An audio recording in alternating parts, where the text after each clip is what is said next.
Hello, everyone, and welcome to Zay's Artistry. Today, I just want to talk about poetry,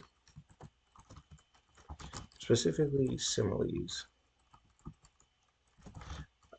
But before I get into it, I want to just start off with saying that this is the start of a series of literary devices and just getting into the things that can make a writer a really good writer. You know what I'm saying? Just the things that heightened my experience as a writer. Because once you start to use these things intentionally and not passively, you really start to change how you are as a writer. Anyways, so I'll really just get into it. As everyone should know, well, not actually, as a lot of people do know, a simile is a comparison using like or as. So it's the easiest comparison to make. I'd say it's a lot easier to do similes and metaphors because they come very easily. Just a quick example is, um,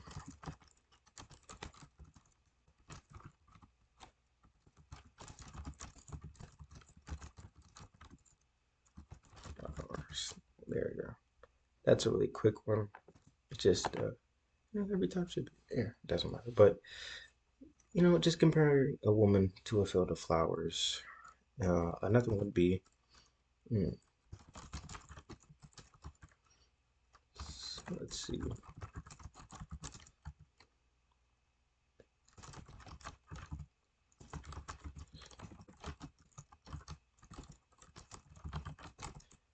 something, something like that. Just making comparisons. This second one's just a little funnier, but it's allowing the subject to feel enhanced, really, through the use of comparison. Through the use of comparing, it's kind of like similar to the way juxtaposition, which I'll get into later video, works, but you are intentionally placing the two things side by side to allow the reader to get an idea of how you want the first thing to feel because the word alone is not justifiable enough to create the feeling you want. Like, if I were to make someone feel angry, I want to say, like, this person is really angry, but I don't feel that anger or just saying they are angry is enough. That's when I start to use similes. I start to use comparison. I'll just throw around a person in there.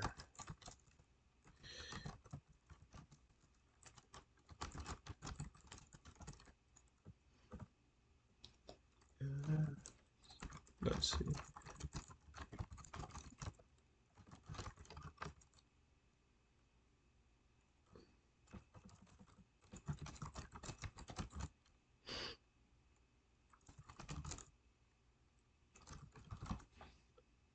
That's like, I really think that's a lazy example, but that's an easy example. Kind of like how the hawk is always known for getting angry. So that's a way to make a larger comparison. If I were to even change this and say, like a newborn, that then changes the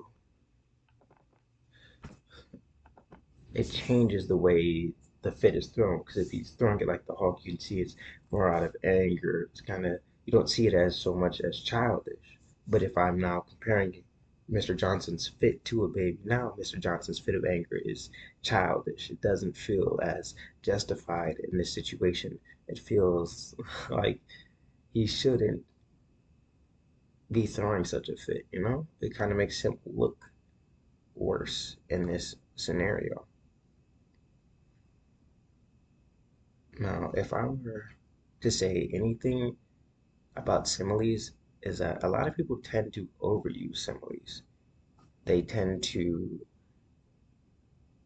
gravitate to it because they don't intentionally do it. Or maybe that's just from the people I've been around, or the readings I've seen. But a lot of people tend to just go straight into using similes because they are very easy to use. Similes are extremely easy to use. It's not difficult to come up with a comparison that with when using a like or as.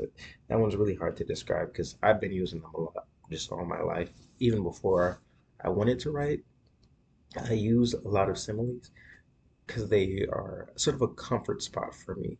And I notice that it's the same for a lot of people. Similes tend to be used in lazy writing. That's why now I try to approach or use them less, or use them very structured, because without it, you tend to, I tend to overuse it. And I feel that it lowers the way that I write. It makes it hit less if you use a lot of comparisons for no reason. But that's just the way I like to write, and everyone has their own style. Yeah, that's really all it simply is, though. It's just a very simple piece of writing, just a comparison. Making a comparison using like or as.